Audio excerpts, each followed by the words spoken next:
Let's get to our top story now. U.S. prosecutors looking into instances of alleged technology theft by Huawei. The government is investigating aspects of Huawei's business that were not covered in indictments of the company issued earlier this year. That's according to the Wall Street Journal. We're joined by today's panel now. Sanan Aral, who is David Austin Professor of Management at MIT, founding partner at Manifest Capital, and author of The Hype Machine. Also, we've got Lakshman Achuthan, who is an Economic Cycle Research Institute co-founder, and Yahoo Finance's Krystal, who with us as well. Krystal, I'm going to start with you and these latest reports about Huawei. What is different about this latest phase of the investigation, according to the Journal? The thing is that it's not actually that different this time because the embattled Chinese telecom giant has always faced the accusations that it has been stealing technologies from its competitors and also hire employees from its competitors in an unfair practice.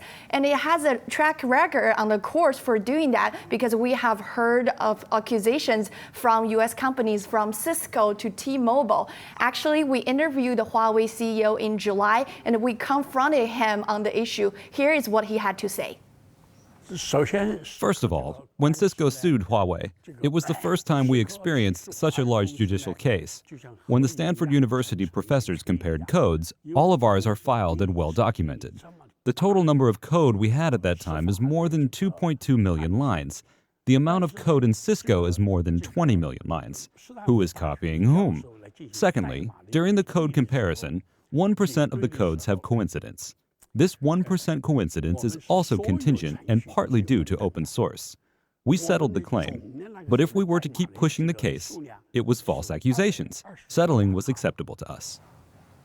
So from his answer, you can see basically there are several ways that Huawei trying to spin the issue of IP theft. First, they can just deny it, and then if the courts make a decision that they did make some mistake, they will characterize it as an individual employee behavior rather than a company behavior. And now they're arguing they are actually the ones who own a lot of patents, so they're on both sides of the issues, and there is no need for them to steal from others. Anybody want to weigh in on this one? I'm curious whether you think this has anything to do with the politics of the trade war that are going on. So is the Eastern District acting as a result of things that are happening at the federal and national level?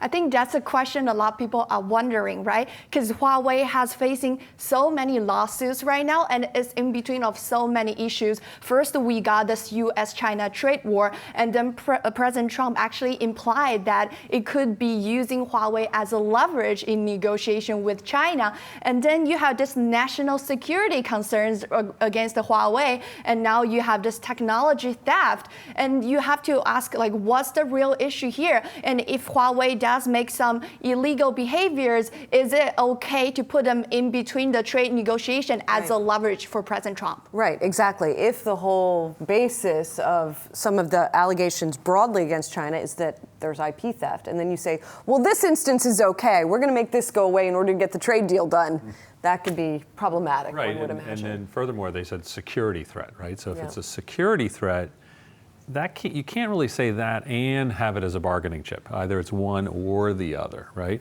And I'm kind of concerned from an economic point of view. Let's say things get a little worse, right? And we need to dial back the trade war rhetoric because of concerns about the economy. If something is truly a security threat, it shouldn't be a bargaining chip. So we got to keep an eye on that. Yeah, definitely. Thank you, Krystal. Appreciate it.